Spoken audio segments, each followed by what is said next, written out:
7 de la mañana con 50 minutos, 7 con 50 minutos. Saludamos con nuestro primer invitado. Nos acompaña vía telemática el doctor Juan Pablo Albán, abogado, jurista, docente universitario. ¿Cómo está, doctor Albán? Qué gusto saludarle. Bienvenido. Buenos días. Gracias por acompañarnos en Punto Noticias de Radio Pichincha. Hay emergencia en la función judicial, al menos en la Corte de Justicia del Guayas, en la que se encuentra ya tratando de reemplazar a los jueces que están ahora siendo procesados, investigados, en este caso denominado purga. Además, también está en la memoria de los ecuatorianos el caso Metástasis. ¿Hasta dónde puede llevar estos dos casos a la función judicial, tomando en cuenta que varios jueces y exjueces están siendo investigados en ambos procesos? Buenos días, bienvenido. Encienda su micrófono, doctor, por favor. Perdón. Buenos días, Licenia. Buenos días, Alexis. Buenos días a quienes siguen en este momento a Radio Pichincha. La crisis de la justicia ecuatoriana no es una crisis nueva, desafortunadamente. Sin embargo, ahora la opinión pública, por supuesto, se encuentra muy impactada a raíz de las noticias que surgen respecto de comportamientos irregulares por parte de operadores de justicia. Yo decía, sin embargo, esta crisis no es nueva, porque estos comportamientos irregulares de los operadores de justicia y los condicionamientos, a veces políticos, a veces económicos en nuestra administración de justicia, datan de varias décadas atrás. Ahora, de alguna manera, la visibilización de ciertos actos específicos de corrupción ha motivado que otra vez la sociedad ecuatoriana se indigne, pero la indignación a la sociedad ecuatoriana desafortunadamente suele durarle poco. Yo creo que esta es una oportunidad para que se desarrolle metodologías y se construya procesos apropiados para la selección de los operadores de justicia, para la evaluación de su desempeño, para la verificación de su comportamiento apegado a la ética, que desde hace tiempo viene siendo un reclamo no solamente desde la sociedad general, sino fundamentalmente desde el gremio jurídico. Y sin embargo, cada vez hay alguna razón por la cual se quiere volver a hacer una metodología ad hoc y un proceso ad hoc. Y el problema de que no haya cierta uniformidad, de que no haya una predictibilidad en la forma de selección de los jueces, de evaluación de los jueces, de consideración de los resultados de su trabajo, es que precisamente nunca llegamos a tener una justicia digna para el pueblo ecuatoriano, porque cada juez que entró de manera distinta y que le debe favores a personas diferentes o que obedece a una lógica política particular, tiene que comportarse de determinada manera atendiendo a las circunstancias o al escenario político del momento. ¿Cómo está, doctor? Qué gusto saludarle. Buenos días. Digamos, la pregunta que seguramente todos los ecuatorianos en este momento nos estamos haciendo es, ¿de aquí cómo se sale? Es decir, no sé si es que con esto ya tocamos fondo o podemos caer todavía más abajo, pero la pregunta es, ¿cómo salimos de aquí?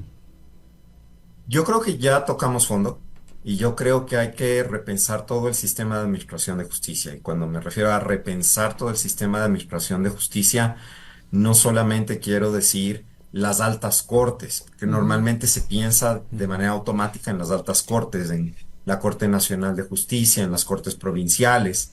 Yo creo que es necesario revisar todo el sistema.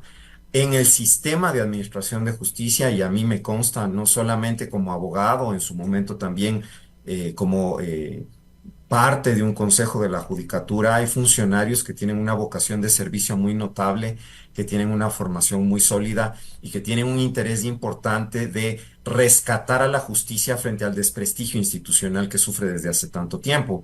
Pero desafortunadamente también en el mismo aparato hay muchas personas que ven ese espacio de la función pública, de la administración de justicia como una oportunidad para llenarse los bolsillos o para beneficiar a sus amigos. ¿Qué hay que hacer entonces?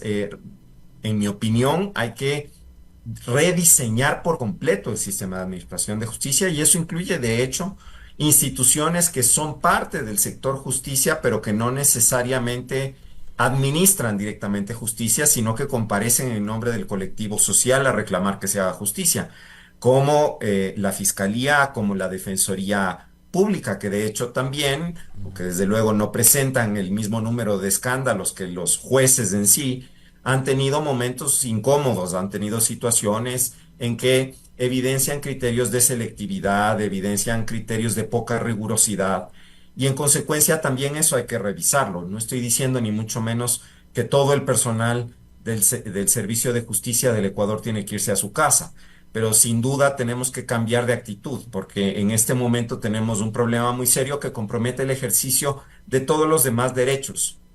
Cuando el sistema de administración de justicia no funciona bien, los demás derechos que tenemos los ciudadanos tampoco son efectivos, porque es justamente ante los órganos de justicia que buscamos hacer valer esos derechos, defenderlos, que se reconozcan. Y si el sistema de administración de justicia no es operativo, todos los demás derechos carecen en realidad de una protección apropiada. ¿Quién debería hacer, doctor Albán, ese rediseño del sistema de justicia completamente? Usted dice que tiene que ser a lo largo y a lo ancho del sistema judicial, porque todos en su momento han tenido este tipo de escándalos o no cumplen el debido proceso. ¿Quién debería realizar ese rediseño, tomando en cuenta que quienes ahora mismo están al frente por ejemplo, del órgano de administración de justicia, o el órgano administrativo, que es el Consejo de la Judicatura, de la Corte Nacional, son encargados? Pues constitucionalmente le toca justamente al Consejo de la Judicatura esta función de planificar los procesos de reclutamiento, de diseñar mecanismos de evaluación, de hacer verificaciones de cumplimiento de obligaciones legales que tienen los operadores de justicia. Obviamente la confianza ciudadana en la actuación del Consejo de la Judicatura, que ha pasado por un escándalo tras otro desde hace mucho tiempo, y no solamente me refiero al Consejo de la Judicatura en funciones de manera más reciente, que como usted bien señalaba, en general está integrado por personas que fueron seleccionadas como suplentes de los vocales titulares, sino ya desde antes, desde la época del Consejo de la Judicatura, el primer transitorio, ya hubo ciertos escándalos. Cuando digo el primer transitorio me refiero a ese Consejo de la Judicatura de 3 integrantes que derivó de la decisión popular de que se revise el sistema de administración de justicia, seguido del Consejo de la Judicatura que encabezó el doctor Gustavo Yalc, seguido del Consejo de la Judicatura al que yo mismo pertenecí, que no estuvo exento también de problemas y escándalos, y seguido del Consejo de la Judicatura más reciente, cuyos suplentes son los que ahora están en funciones.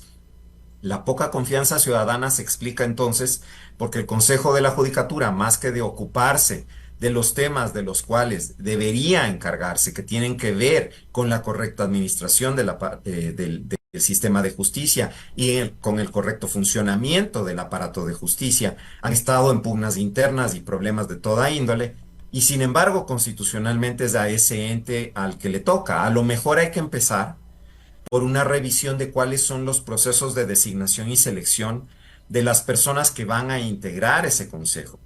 A lo mejor hay que empezar por una revisión integral del Código Orgánico de la Función Judicial para determinar si las obligaciones que la ley le asigna al Consejo de la Judicatura son efectivamente las que el Consejo de la Judicatura debe cumplir, y si la forma que está prevista en la ley es la forma en que debería cumplir esas obligaciones, o si a lo mejor es necesario ciertos ajustes.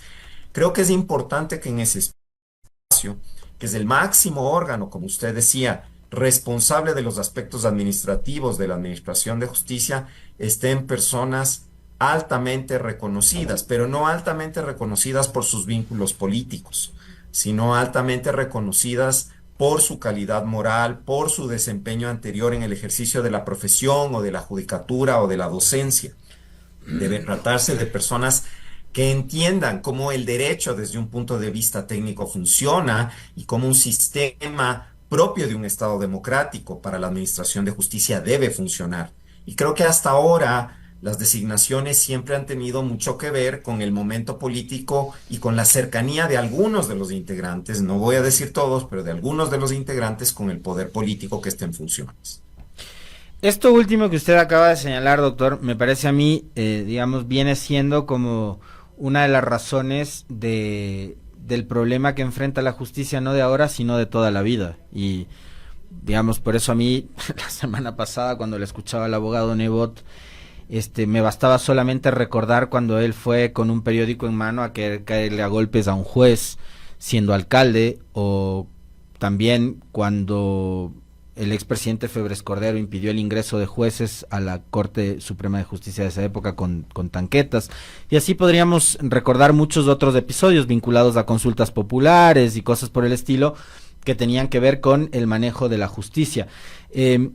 Ahora, vemos un presidente que podría uno creer que es absolutamente respetuoso de la independencia de funciones y que por eso no dice una palabra de lo que está pasando actualmente con el sistema judicial, o estamos viendo un presidente desentendido de un problema muy grave del cual no entiende sus proporciones y sus magnitudes. ¿Cómo interpreta usted el silencio del señor Noboa ante la situación por la cual atraviesa la justicia de este país? Y, por ejemplo, si esta para usted habría sido la oportunidad de, en la consulta popular, que vamos a ser convocados los ecuatorianos del 21 de abril, haber incluido una pregunta que tenga que ver justamente con, no sé, la reestructuración, reingeniería, cambio, modificación, mejoramiento del modelo de justicia. Yo quiero interpretar este silencio como una primera ocasión en la historia nacional en que el Poder Ejecutivo decide respetar la independencia de este otro poder del Estado, que siempre ha estado arrodillado a la voluntad del Poder Ejecutivo. Y lo quiero interpretar así porque no quiero pensar que en este país ni el presidente ni ningún otro ecuatoriano prefiere desentenderse de la situación de la justicia y no enterarse de qué es lo que está pasando con la administración de justicia. Yo creo que eso sería absurdo cuando la administración de justicia finalmente nos sirve a todos. Yo no sé si es que la forma de solucionar los problemas de la justicia pasa siempre por preguntarle al pueblo usted qué quisiera en la justicia, porque el pueblo no tiene el conocimiento técnico, no tiene la información necesaria para comprender qué se requiere, por ejemplo, en términos de recursos para que el sistema de administración de justicia funcione adecuadamente. Hoy todavía hay un enorme déficit presupuestario a nivel de la administración de justicia que deriva en que los despachos judiciales no tengan ni personal suficiente, ni papel, ni tinta, etcétera, etcétera. Entonces, obviamente, no se trata de que el ciudadano común y corriente diga, a mí me gustaría que el sistema de justicia sea de tal manera que se me ocurrió, sin tener un conocimiento técnico y sin tener la información necesaria sobre qué hace falta cambiar. Sí pienso que esta es una oportunidad importante. He visto con gran satisfacción que hay muchos colegas que se están organizando para hacer propuestas y no con la intención de meterse en el proceso, sino con la intención de sugerir cosas que serían relevantes a los efectos de tener un sistema que sea por lo menos funcional. No vamos a decir perfecto. La perfección no necesariamente se va a alcanzar, sobre todo después de tantos años de un sistema de administración de justicia deficiente, pero por lo menos un sistema de administración de justicia funcional.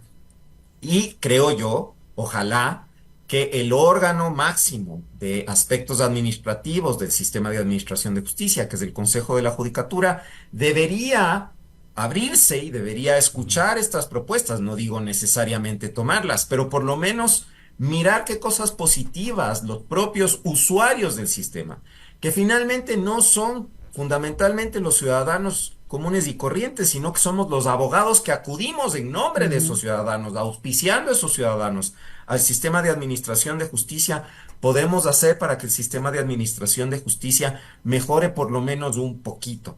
Me preocupa profundamente que otra vez busquemos soluciones parche. Desde los años 90 se vienen haciendo distintos estudios sobre la situación de la justicia ecuatoriana y de manera recurrente desde la década de los 90 lo que se viene observando es que hay una falta de independencia judicial. Entendida esa independencia judicial como la posibilidad de que el personal del sector de administración de justicia no esté sujeto a presiones, que sea elegido dentro de procesos regulares y transparentes, que sus actuaciones sean transparentadas hacia la sociedad, que tengan alguna garantía de estabilidad en sus cargos, que no puedan ser removidos sino cuando se comprueba que efectivamente han cometido una falta y no por los afectos o desafectos que pudieran generarles a otras personas que tienen otras formas de poder, que aquí hay que tomar en cuenta además que si bien históricamente la justicia estuvo de rodillas ante el Ejecutivo, hay otros ámbitos del poder público que también quieren tener el control de la administración de justicia, a veces inclusive desde adentro del propio aparato de administración de justicia. Y es esa idiosincrasia, esa forma de ver el aparato de justicia como un mecanismo que me puede servir a mí, de cual yo puedo sacar partido, en lugar de un espacio que sirve para resolver los conflictos interpersonales, lo que tenemos que cambiar de urgencia. Eso es un cambio cultural, Alexis, y lamentablemente los cambios culturales no ocurren de un día a otro. Pero esos cambios culturales también se dan, doctor, cuando hay, digamos, la decisión de una persona de denunciar. Ahora resulta que, por ejemplo, lo que pasaba en la Corte de Justicia del Guayas era un secreto a voces, que todo el mundo sabía. Hablan del paraderecho, ¿no? De una justicia o de un derecho paralelo al formal.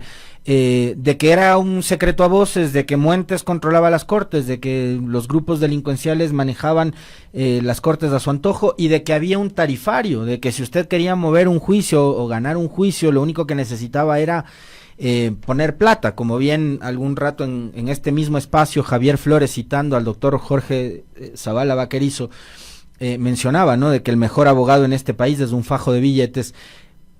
Si es que nadie denuncia y nadie dice lo que está pasando, entonces ese cambio cultural del que usted nos habla y que con el cual yo por supuesto coincido, nunca va a pasar.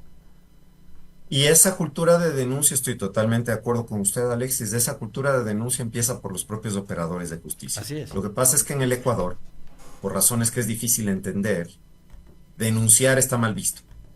Cuando alguien hace público que hay una situación irregular, está mal visto, salvo que ya se trate de una situación irreversible, primero, y segundo, se trate de un personaje que es observado como adalid de la lucha contra la corrupción o yo qué sé. Pero cuando alguien más, cuando un ciudadano común y corriente, cuando un juez que es víctima de presiones dice, yo no he aceptado esto y como consecuencia de ello estoy siendo víctima de consecuencias, la gente se escandaliza y se piensa, está tratando de atentar contra la institucionalidad del Estado, no quiere aceptar que estamos en un momento de transición o de cambio. Yo recuerdo esto de manera muy vívida en el Consejo de la Judicatura de Transición al que yo pertenecí, porque dos de los vocales, la doctora Angélica Porras y yo, empezamos a observar cosas que estaban pasando en ese mismo momento, más todo lo que venía arrastrando el Consejo de la Judicatura de antes. Y enseguida fuimos señalados como una suerte de kamikazes que pretendíamos implosionar el Consejo de la Judicatura y que estábamos tratando de hacerle daño al proceso de transición que estaba en curso, cuando en realidad lo que nosotros estábamos tratando de hacer era que la justicia cambiara. Eventualmente entendimos, creo, tanto ella como yo, que para que el sistema de justicia cambie tiene que haber una voluntad política que trasciende de la voluntad política que puedan tener uno, dos o tres vocales en un consejo de la judicatura. Toda la estructura a través de la cual se manifiesta el poder público, la asamblea, el ejecutivo, el poder de control y participación ciudadana, el propio poder judicial deben tener una vocación de mejorar la calidad de lo que hacen, ¿no? Y eso incluye, por supuesto, mejorar la calidad de la administración de justicia. Si no hay esa voluntad, que tiene que ser de toda la estructura de poder, entonces no hay posibilidad de cambiarlo nada. Obviamente, el cambio cultural, que es el cambio del ciudadano, va de la mano con un cambio de actitud de quienes ostentan alguna forma de poder que puede comprometer cómo funciona el aparato de justicia. Y ese cambio cultural debe venir también de las autoridades que en su momento tienen la posibilidad de denunciar y no lo hacen.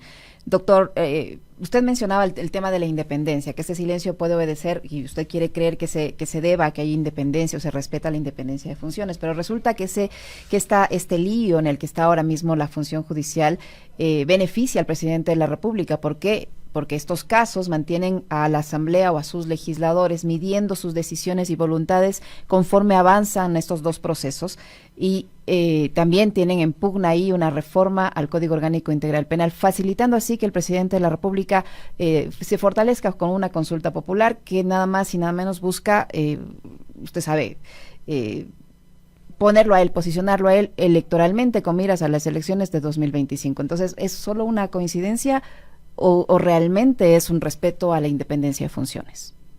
Mire, esa es una pregunta que tendría que responder el señor presidente de la República. Le decía a Alexis ante la pregunta que me formulaba que quiero asumir, quiero pensar que efectivamente el Ejecutivo ha entendido por primera vez en la historia desde que nos convertimos en República en 1830 que el Ejecutivo debe mantenerse al margen de las actuaciones jurisdiccionales porque los jueces son un poder diferente y en un sistema debidamente diseñado, en un sistema que verdaderamente sea democrático, tiene que haber los pesos y contrapesos. Ahora, los tiempos políticos en el Ecuador nunca van a ser perfectos. No son perfectos y nunca lo van a ser. Siempre va a haber una razón para pensar mal del otro. Entonces, obviamente, claro, muchas personas, y yo no puedo, digamos, descalificar esos criterios, yo no comparto esta posición, pero muchas personas piensan, es adrede que se está quedando callado, es adrede que no está haciendo nada porque eso le beneficia. Puede ser, creo que esa pregunta la tiene que responder él. Yo quiero suponer que él entiende que el Poder Judicial tiene problemas serios que no le corresponde al Ejecutivo resolvérselos, porque si el Ejecutivo se lo resuelve, luego el Judicial queda condicionado a hacer lo que el Ejecutivo le pida, porque el Judicial se benefició del comportamiento del Ejecutivo. Y yo creo que eso es lo que tenemos que romper. Lo que sí, y ese es el único ámbito en el que el Ejecutivo sí tiene una responsabilidad importante respecto del funcionamiento del aparato de justicia, tiene que haber una asignación de recursos apropiada. Y eso históricamente nunca hubo. Entonces, en ese único ámbito, el Ejecutivo sí tiene que coordinar acciones con el Poder Judicial para entender las necesidades del Poder Judicial y hacerle una asignación que le permita al Poder Judicial cumplir su misión. Lo que hasta ahora no ocurre, no con este gobierno, sino en general. Hay un actor en medio de todo esto que creo que amerita un capítulo aparte y entiendo que se nos va terminando el tiempo también porque 8:15 nuestro invitado tiene que atender algún otro compromiso.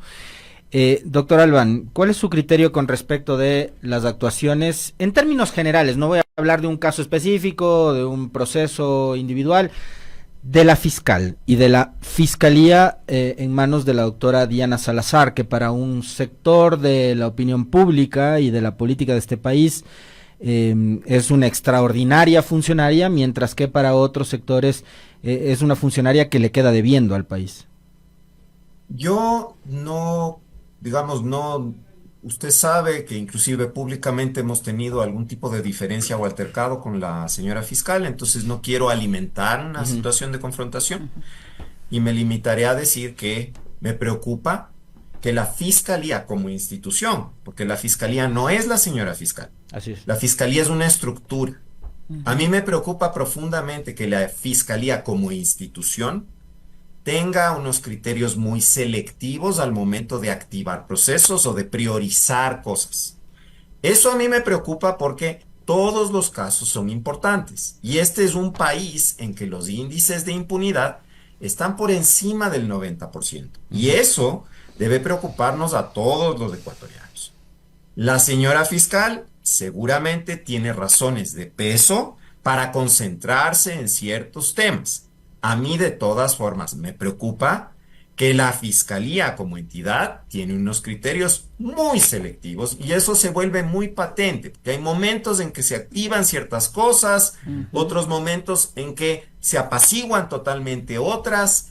Es como que se quisiera seguir la lógica de los tiempos políticos a los efectos de determinar en qué momento el titular de la acción penal pública quiere empujar ciertos casos y en qué momento no quiere hacerlo. Y eso no está bien. No está bien con ella y no está bien con ningún fiscal, porque esto ha pasado también en otros momentos. Así es. Y ojalá parte del cambio del sistema de administración de justicia tenga que ver con eso, con que la fiscalía, más allá de que tiene unos recursos muy escasos que no le permiten, y hay que reconocerlo, no le permiten cumplir con la totalidad de su trabajo, tampoco siga solamente criterios selectivos de esto es políticamente visible, esto es impactante desde la opinión pública. Todos los casos son importantes y hay gente que sufre mucho. Familiares de personas desaparecidas, familiares de personas asesinadas, qué sé yo, víctimas de la delincuencia violenta contra la propiedad, víctimas de delitos sexuales, que también reclaman justicia y cuyos casos también requieren una atención oportuna. Entonces, la selectividad es lo que creo yo es más criticable de la institución, no de la señora, sino de la institución, y creo que eso sí se podría cambiar con toda franqueza. Para eso hace falta una decisión política desde la cabeza.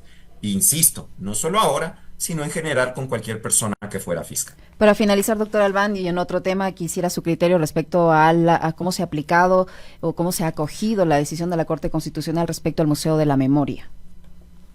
Bueno, la verdad es que tendría ya en este punto que haberse dado el paso de cumplir con la recomendación de la Comisión de la Verdad. La Comisión de la Verdad entregó su informe en octubre de 2010.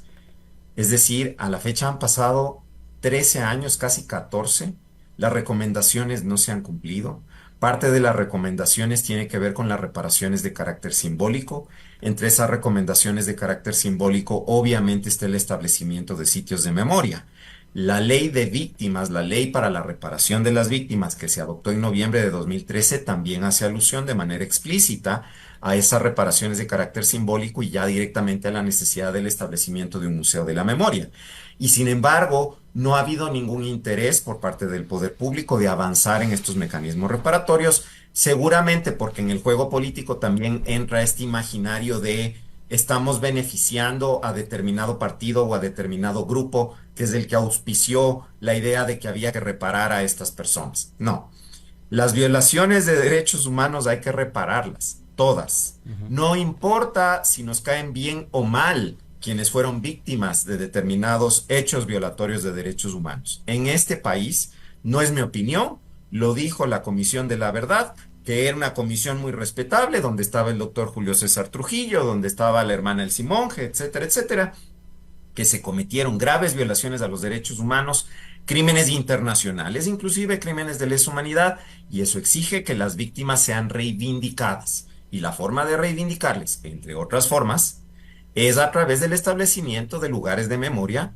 de mecanismos de reparación simbólica. A mí me preocupa profundamente que no se haya dado cumplimiento todavía a la recomendación de la Comisión de la Verdad, al mandato de la ley y de algún modo también al pronunciamiento de la Corte.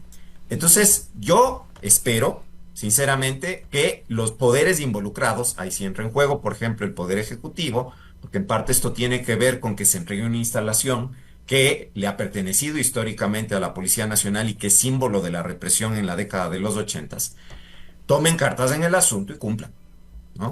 Muy bien. Sobre todo porque a esta altura ya las víctimas tienen más que derecho de acudir a instancias internacionales a reclamar ese incumplimiento que se ha producido de las recomendaciones de la Comisión de la Verdad. Muchísimas gracias, doctor Albán, muy gentil por atendernos. Se nos quedaron temas, lo volveremos a comprometer para conversar sobre el estado de excepción, el conflicto armado interno y el respeto a los derechos humanos. Le agradecemos por habernos acompañado en este diálogo. Un fuerte abrazo, doctor, gracias. Gracias, hasta luego.